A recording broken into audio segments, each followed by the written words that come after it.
بسم اللہ الرحمن الرحیم۔ باب العلم، نفس رسول، جان رسول، اخو رسول صلی اللہ علیہ وسلم، داماد رسول، مولائے کائنات، سب سے پہلے مسلمان، سب سے بڑے قاضی، سب سے بڑے عالم، علی المرتضیٰ، امام المتقین، امام العاشقین، امام الاولیاء، جن کا نام مبارک علی ہے، جس کا معنی بلندی کے ہیں۔ آپ علم، حلم، کردار، گفتار، شجاعت اور ہر صفت میں، صداقت میں، شجاعت میں وہ بلند اور بالا مقام رکھتے ہیں کہ ہر بلندی وہاں پر پستی معلوم ہوتی ہے۔ قرآن مجید کی کم و بیش 100 آیات مقدسہ ہیں جو حضرت سیدنا علی المرتضیٰ رضی اللہ تعالی عنہ کے فضائل اور آپ کی برکات سے متعلق۔ اللہ اکبر۔ اور جب ہم قرآن مجید کا مطالعہ کرتے ہیں، کیونکہ حضور علیہ السلام نے جب خود فرما دیا کہ علی قرآن کے ساتھ ہیں اور قرآن علی المرتضیٰ کے ساتھ ہے، ہجرت کی رات جب نبی کریم صلی اللہ علیہ وسلم نے علی المرتضیٰ رضی اللہ تعالی عنہ کو اپنے بستر پر لٹا دیا تو حدیث شریف میں آتا ہے کہ اللہ رب کریم نے آسمان سے جبریل اور میکائیل کو زمین پر اتارا۔ اللہ۔ حضرت جبریل امین علی المرتضیٰ رضی اللہ تعالیٰ عنہ کے سرہانے کھڑے ہو گئے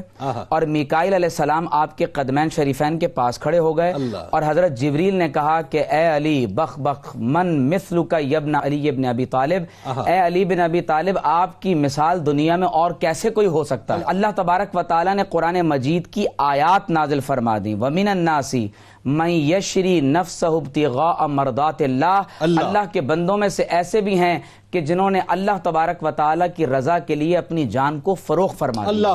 کچھ وہ ہیں جنہوں نے جنت کے عوض فروخت کیا، لیکن کچھ وہ ہیں کہ جنہوں نے اللہ کی رضا کے عوض فروخت کر دیا۔ تو مفسرین فرماتے ہیں کہ یہ شان شب ہجرت میں علی المرتضیٰ کی شان میں نازل ہوئی۔ اللہ سبحان اللہ۔ اور اللہ تبارک و تعالیٰ کے حبیب علیہ السلام نے فرمایا کہ اے علی، شب ہجرت اللہ تبارک و تعالیٰ کے فرشتے تم پر فخر و مباحت کرتے۔ ایک اور حدیث شریف میں آتا ہے کہ اللہ تبارک و تعالیٰ نے ارشاد فرمایا، قرآن مجید کی آیت مبارکہ ہے کہ انما ولیکم اللہ ورسولہ والذین آمنوا، فرمایا کہ بے شک تمہارا ولی اللہ ہے، اللہ کے رسول ہیں اور وہ جو اصحاب ایمان ہیں۔ تو اصحاب ایمان میں سے سب سے بڑا ولی اہل ایمان کا کون ہے؟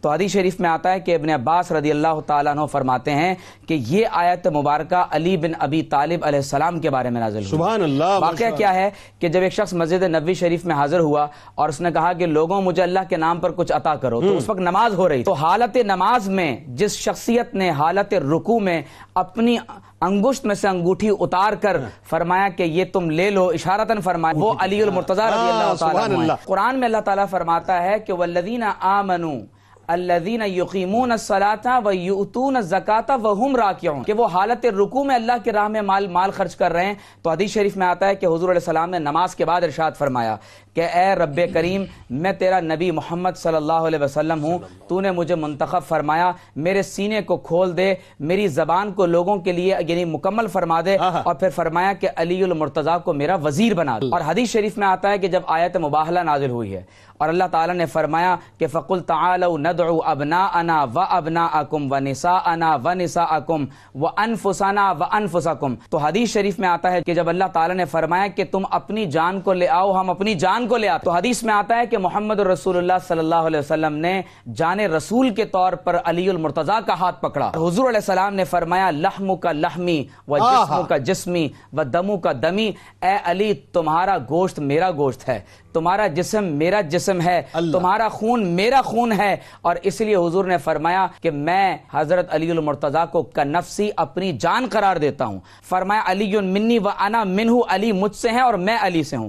قرآن مجید میں جب اللہ تبارک و تعالیٰ نے آیت تطہیر نازل فرمائی تو حدیث شریف میں، بخاری شریف کی حدیث ہے کہ جب علی المرتضیٰ تشریف لائے، حسن و حسین تشریف لائے، تو آقا علیہ السلام نے ان کو اپنے مبارک چادر کے اندر چھپا لیا۔ اور میں ایک آیت مبارکہ یہاں پر اور ذکر کروں کہ قرآن کی ایک ایسی آیت ہے کہ علی المرتضیٰ نے فرمایا کہ اس آیت مبارکہ پر مجھ سے پہلے اور میرے بعد کسی نے عمل نہیں کیا۔ فرمایا وہ آیت یہ ہے کہ یا ایھا الذین آمنوا اذا ناجیتم الرسول فقدموا بین یدی نجواکم صدقہ، اے ایمان والو جب تمہیں بارگاہ رسالت میں شرف کلام نصیب ہو تو شکرانے کے طور پر صدقہ عطا کر دیا کرو۔ اللہ نے یہ آیت نازل فرمائی اور پھر حضور کی برکت سے اس کو منسوخ فرما دیا۔ تو جس ذات نے اس پر عمل کیا وہ حضرت علی المرتضیٰ ہیں کہ حضور کی بارگاہ میں حاضر ہونے سے پہلے اپنا سب کچھ حضور کے قدموں میں پیش۔ علی المرتضیٰ رضی اللہ تعالی عنہ کے علم اور فضل کے بارے میں ہم کیا کہیں کہ جب حضور علیہ الصلوۃ والسلام نے یہاں تک ارشاد فرما دیا کہ انا مدینۃ العلم وعلی بابھا، فرمایا کہ میں سٹی آف نالج ہوں. دیکھیے یہاں پر گھر کی بات نہیں کی، علم کے شہر کی بات. فرمایا کہ اگر شہر میں داخل ہونا ہے تو دروازہ صرف ایک ہے اور وہ علی المرتضی. حضور علیہ السلام نے فرمایا انا دار الحکمتی وعلی بابھا، فرمایا کہ میں ہاؤس آف وزڈم ہوں، لیکن اس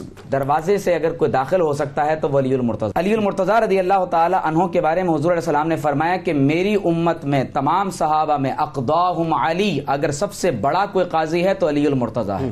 نبی کریم صلی اللہ تعالی علیہ وسلم کے بارے میں یعنی یہ احادیث میں منقول ہے کہ حضرت علی المرتضی فرماتے ہیں کہ آپ صلی اللہ علیہ وسلم نے مجھے یمن کی طرف جب گورنر بنا کر بھیجنے کا ارادہ فرمایا تو میں نے عرض کی یا رسول اللہ صلی اللہ علیہ وسلم میں تو بہت نو عمر ہوں، بہت کم عمر ہوں، اور جن کی طرف مجھے بھیجا جا رہا ہے وہ عمر میں مجھ سے بہت زیادہ ہیں. تو آپ صلی اللہ علیہ وسلم نے فرمایا کہ اے علی ان اللہ سیہدی قلبک ویثبت لسانک، اے علی تم فکر نہ کرو، اللہ تبارک و تعالی تمہارے دل کو ہدایت پر قائم رکھے گا اور اللہ تعالی تمہاری زبان کو قائم فرما دے گا. تو حضرت علی فرماتے ہیں کہ حضور علیہ السلام نے میرے قلب مطہر پر جب اپنا دست مبارک پھیرا تو اس کے بعد سے کبھی بھی کسی مسئلے میں مجھے اس کو حل کرنے میں کوئی مشکل پیش نہیں آئی. اس لیے علی المرتضی کو مشکل کشا کہا جاتا ہے کہ ان کی مشکلات کو حل کرنے والے محمد الرسول اللہ ہیں اور امت کی مشکلات کو حل کرنے والے علی المرتضی. جب حضرت عمر فاروق رضی اللہ تعالیٰ عنہ بیت المقدس کے سفر پر روانہ ہو رہے ہیں تو مدینہ طیبہ میں جس شخص کو اپنا نائب مقرر کر رہے ہیں وہ علی المرتضی رضی اللہ تعالیٰ عنہ کی ذات اقدس ہے، اور فرما رہے ہیں کہ لولا علی لہلک عمر، اگر حضرت علی المرتضی نہیں ہوتے تو حضرت عمر ہلاک ہو جاتے.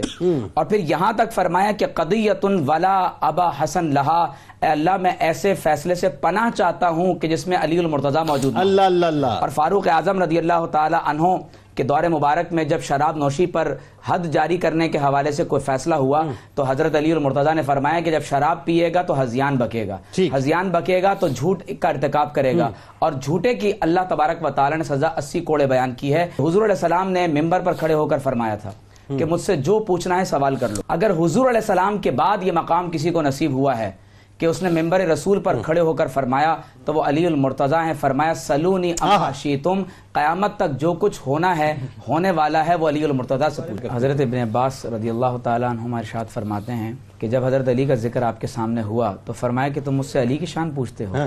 انکم لتذکرون رجلا کان یسمع وطأ جبریل فوق بیتہ. فرمایا کہ حضرت علی کی شان یہ ہے کہ جب یہ اپنے گھر میں آرام فرماتے تھے تو اپنے گھر کی چھت پر جبریل امین کے قدموں کی آہٹ کو محسوس کیا. اللہ اللہ اللہ اللہ اللہ. اور آپ فرماتے ہیں، ایک اور صحابی بیان فرماتے ہیں کہ ایک مرتبہ ایک فیصلہ حضور علیہ السلام کی بارگاہ میں پیش کیا گیا، اس کا جو حل تھا وہ علی المرتضی نے فرمایا.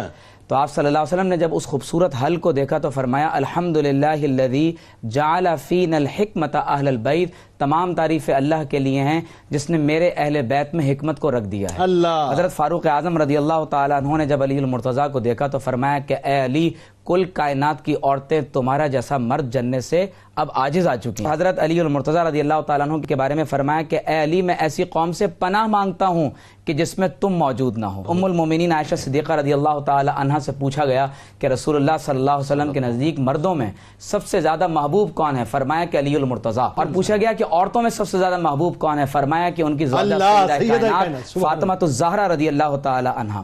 اور آپ اندازہ کیجئے کہ مولود کعبہ پر بات ہو رہی، یعنی ہمارے ہاں حضرت شاہ ولی اللہ سے لے کر مروج الذہب تک تمام مورخین اکثر نے یہ بات لکھی ہے کہ علی المرتضی رضی اللہ تعالی عنہ کے فضائل میں یہ بات سب سے زیادہ قابل ذکر ہے کہ آپ کی ولادت بسعادت خانہ کعبہ کے اندر ہوئی ہے. اور آپ اس سے اندازہ کیجئے کہ حضور علیہ الصلوۃ والسلام نے ایک مرتبہ یہاں تک ارشاد فرمایا کہ علی المرتضی رضی اللہ تعالیٰ عنہ ایک سریے پر تشریف لے گئے جہاد کے موقع پر.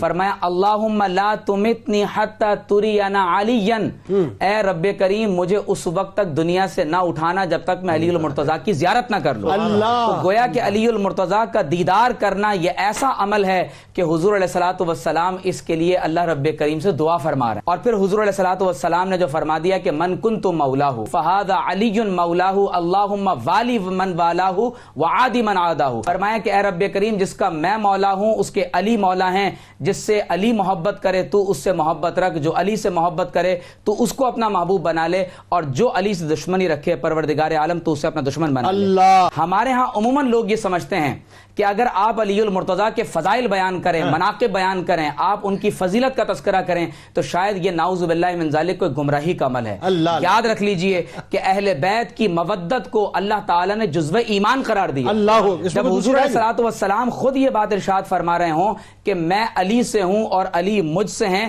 اللہم صلی